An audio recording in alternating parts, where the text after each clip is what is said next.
जय हिंद दोस्तों, मैं हूं अनूप और आप सब लोग देख रहे हैं ग्लोबल कॉन्फ्लिक्ट। आप सबको पता ही होगा कि किस तरीके से चाइना के खिलाफ टेंशन के दरमियान भारत को राफेल एयरक्राफ्ट मिलने जा रहा है और अब सुनने को आ रहा है कि इन एयरक्राफ्टों के द्वारा इंडियन एयरफोर्स का मजबूती तो बढ़ेगा ही, साथ ही साथ एयरफोर्स द्वारा इन एयरक्राफ्टों को और मजबूत किया जा रहा है। और इसी कारण से एयरफोर्स की तरफ से फ्रांस से हैमर नामक एक नया अत्याधुनिक हथियारों को खरीदा जा रहा है, जो फ्रांस के ही राफेल एयरक्राफ्टों में इस्तेमाल होगा। नरेंद्र मोदी गवर्नमेंट की तरफ से आर्म फोर्सेस को जो इमरजेंसी परचेसेस का अधिकार दिया गया है, उसके तहत ही ये हैमर मिसाइलों को खरीदा जाएगा। और दोस्तों, आपके जानकारी के लिए बता दूं कि हैमर असल में एक मिसाइल नहीं बल्कि स्पाइस 2000 जैसे एक गाइडेड बॉम्ब है, जिसका रेंज करीबन 60 से 70 किलोमीटर है। गवर्नमेंट के सोर्सेस की तरफ से हाल ही में बताया गया है कि फ्रेंच अथॉरिटी की तरफ से भी इन मिसाइलों की बिक्री को लेके हामी भर दिया गया है और इमरजेंसी बेसिस पे शॉर्ट नोटिस में ही इन हथियारों का सप्लाई राफेल एयरक्राफ्टों के लिए फ्रांस की तरफ से किया जाएगा। फ्रांस की तरफ से तो ये भी बताया गया है कि भारत के इमरजेंसी जरूरतों को देखते हुए फ्रांस द्वारा किसी अन्य ऑर्डर या फिर अपने देश के एयरफोर्स और नेवी के ऑर्डर में से ही भारत के लिए हथियारों को निकाल के दिया जाएगा,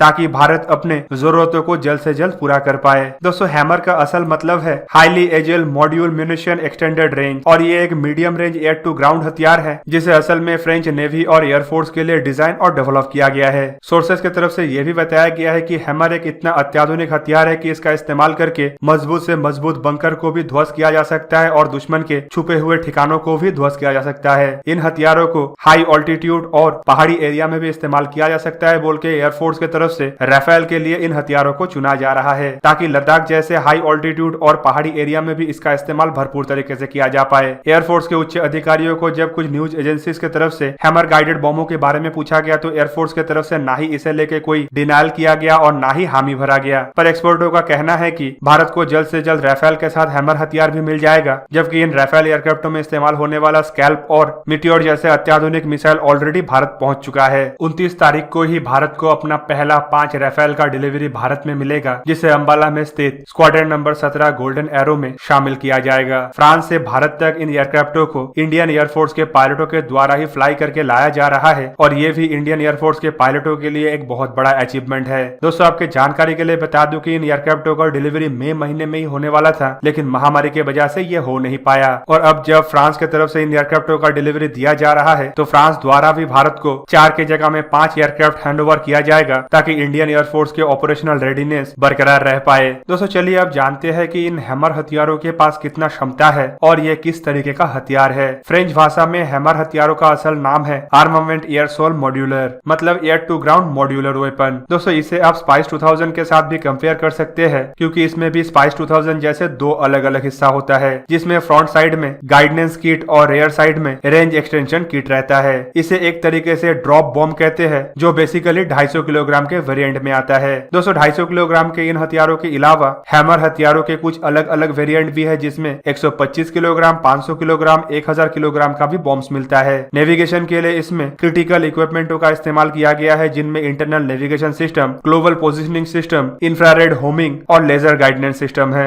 मतलब जमीनी सेना द्वारा अगर लेजर डेजिग्नेटर का इस्तेमाल करके टारगेट को निशाना दिखाया जाता है, तो ये हवा से छोड़ने के बाद अचूक तरीके से टारगेट के ऊपर हमला कर सकता है। इन हथियारों को असल में फ्रेंच कंपनी सैफ्रॉन इलेक्ट्रॉनिक्स और डिफेंस के द्वारा बनाया गया है, और 2007 में सर्विस में आने के बाद इन हथियारों को 2011 में लीबिया के लड़ाई में ही इस्तेमाल किया गया था। फिलहाल फ्रांस के अलावा इन हथियारों को इजिप्ट, मोरक्को और कतर द्वारा इस्तेमाल किया जाता है, जबकि भारत इसका 5वां ऐसा देश बनेगा जो इन हथियारों को इस्तेमाल करेगा। दोस्तों, चाइना के खिलाफ माउंटेन टेरेन में इन हथियारों को सबसे आधुनिक हथियार माना जा रहा है, क्योंकि इसका इस्तेमाल करके चाइना जो बंकर बना रहा है उसे भी ध्वस्त किया जा सकता है, और पहाड़ी के पीछे चाइना छुप के अपना जो पोजीशन क्रिएट कर रहा है उसे भी ध्वस्त किया जा सकता है। वैसे अगर देखें तो इंडियन एयरफोर्स के मिराज 2000 में स्पाइस 2000 जैसे बॉम्ब ऑलरेडी इस्तेमाल हो रहा है, लेकिन राफेल के साथ हैमर हथियार स्पाइस 2000 और मिराज 2000 के कॉम्बिनेशन से भी खतरनाक बन जाएगा। दोस्तों, आपके जानकारी के लिए बता दूं कि इंडिया द्वारा ऐसे ही बॉम्बों का इस्तेमाल बालाकोट के एयर स्ट्राइक के समय किया गया था, और माना जा रहा है कि हैमर जैसे हथियार आने के बाद इंडिया अगर फिर से कोई एयर स्ट्राइक जैसे मिशनों को अंजाम देने का कोशिश करेगा, तो उसमें राफेल और हैमर इस्तेमाल होने का संभावना सबसे ज्यादा है। तो दोस्तों, ये था आज का वीडियो। अगर आप लोगों को वीडियो अच्छा लगा तो उसे लाइक कीजिए और मेरे चैनल को जरूर सब्सक्राइब कीजिए। जय हिंद।